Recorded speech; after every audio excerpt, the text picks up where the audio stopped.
No.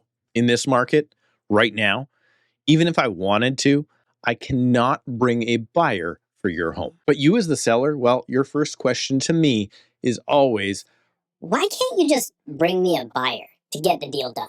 because after all, that's what every seller wants. I get a version of this question non-stop. In fact, it's probably the top criteria that people like you looking to sell your home use in order to try and pick your agent. And let me tell you something else. If you ask that question of your agent that you're interviewing to sell your home, and they say yes, well, in my market of Greater Vancouver and across the whole province of British Columbia, the best thing you can do to get your home sold is not list with that agent. Yeah, you heard me right. If an agent says they have a buyer for your property, that is not the agent that you should hire for your listing. And it's not for the reasons that you might think. One, it's not because that agent is lying to you. Two, it's not because I'm another agent just hoping to steal away your listing from the area specialist on all of the bus benches. And third, no, it is not because the market is so dead that no agents have any buyers at all, as most of you thought as a result of clicking on this video in the first place. You know, hoping that it was going to be all about doom and gloom and the market crashing. No. The reason that you should not list with that agent is because if they do have a buyer for your property, it's illegal for them to bring that buyer to your property and submit an offer on their behalf. It sounds absolutely crazy, right? Well, it kind of is, but that doesn't make it legal. And well, I guess I had better explain. You see, in 2018, the BC NDP, under former Premier John Horgan, rest in peace, introduced something called the Prohibition of Limited Dual Agency in the province. This means that one agent cannot represent both the buyer and seller in any single transaction. Now, the rule was designed in the name of consumer protection. After all, its result is supposed to be to slow down the real estate transaction and remove conflicts of interest, to make sure that both the buyer and the seller involved in the sale receive fair and unbiased advice. But in order to fully explain this, so you know why I can't bring you a buyer, first we need to understand agency, and that can only start with a short history lesson. You see, originally, when you listed a property with an agent, that agent worked for you. When a buyer would want to offer on that property, that agent would still only represent you, the seller, and the buyer was basically on their own, which is what our legal system is actually based around, hence the term caveat emptor, or buyer beware. But then as times went on, real estate agents realized that they would have better success of selling homes if they did it with the help of their colleagues. Doing this, they would split the real estate commission, and the system was born that we now refer to as the MLS, or the Multiple Listing Service, that we still use today. It was created, funded, and still run today by the real estate agents themselves. But then something strange happened that the public didn't understand. You see, when you listed your home for sale with your agent, and then another agent took his buyer around looking at all of the different properties together, well, as soon as that agent's buyer wanted to write an offer on your property, by law, legally, they were working for you, the seller. And the buyer was technically, again, out on their own. Back then, the original agent was known as the listing agent, and the buyer's agent was technically referred to as the selling agent, meaning that both agents now worked for the seller, and again, the buyer didn't really have an agent at all. Back then, there was actually pretty good reason for this.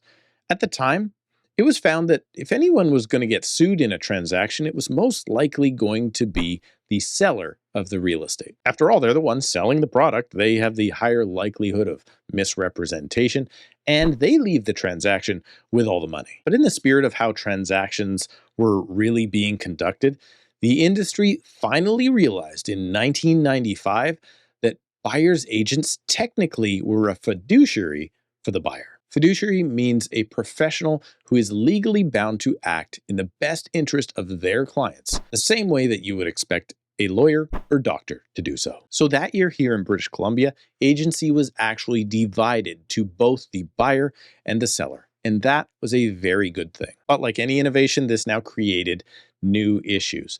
And that was that now each brokerage or real estate company could possibly represent both parties in a single transaction. Sometimes that representation was even the exact same real estate agent. And other times it was two different agents that actually worked for the same company. This was then deemed limited dual agency. The agency part, now you understand. It means fiduciary. Dual, hopefully it's very easy for you to understand. Nope, not that dual.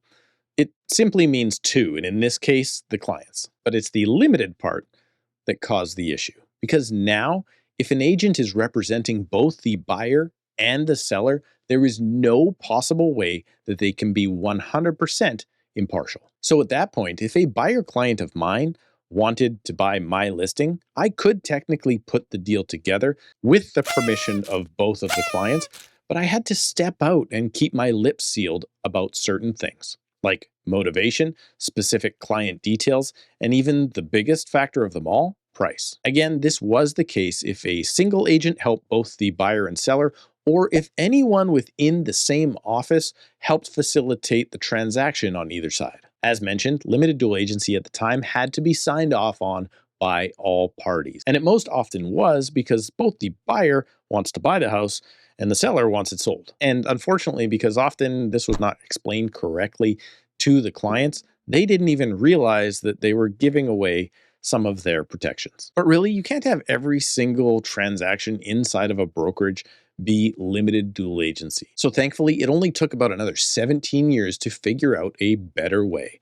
And in 2012, along came designated agency. Limited dual agency still exists, but this time only if the designated agent themselves or their team members represented both sides of the transaction. But under this new system, the brokerage itself designated which agent worked for which party, meaning that if another agent in my office brought me a buyer for my listing, all of the fiduciary duties were now restored, with very specific rules for each agent to follow and a clear line of who represents who inside the transaction. Again, with an emphasis on trying to make the law reflect the day-to-day real estate practices of the real estate industry. But then on June 15th, 2018, under a fresh mandate that widely was driven by voters being fed up with high house prices, new BC NDP Premier John Horgan, in an industry first, slapped a prohibition on limited dual agency across the province. This was in an effort to remove all conflicts of interest, or, well, the overwhelming majority of them, from the real estate transaction. And although it restricted how I and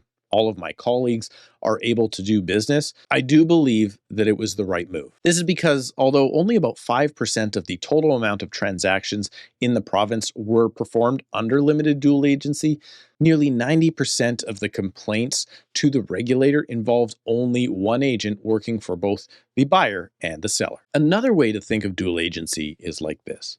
If you were going to court and being sued by somebody, and their lawyer puts you on the stand and grills you about the case, essentially limited dual agency would be like hiring that same lawyer to argue your side of the case the second you get off the stand. And this is obviously a conflict of interest and would never happen. So now in BC, if you list your home for sale with your chosen agent, that agent cannot bring you a buyer. And in fact, the buyer will most likely come to offer on your property with an agent of their own. Or there is also the possibility that the buyer, or I guess in the right case of a for sale by owner listing, the seller, they could represent themselves. No agent at all, no help. And yes, if you are an unrepresented party, anything you say can and will be used against you in a negotiation. And yes, although it is legal to represent yourself, only the very savvy or the very, very unsavvy people would ever choose to represent themselves at court. So when you're looking to hire a real estate agent here in BC, if that's me by booking a call right now using the link in the description below, or if it's one of my colleagues in the industry, never fall for the line, I have a buyer for your home. You should probably put a little bit more emphasis on your agent's knowledge, negotiation skills, or maybe you want to ask them if they actually have a plan to get your home sold. To see my proven strategy of getting your home sold, check out this video right now. This video My complete guide to selling your home in Surrey, BC will tell you everything you need to understand before you make the choice of putting your home on the market. And it's all free. Just click right now.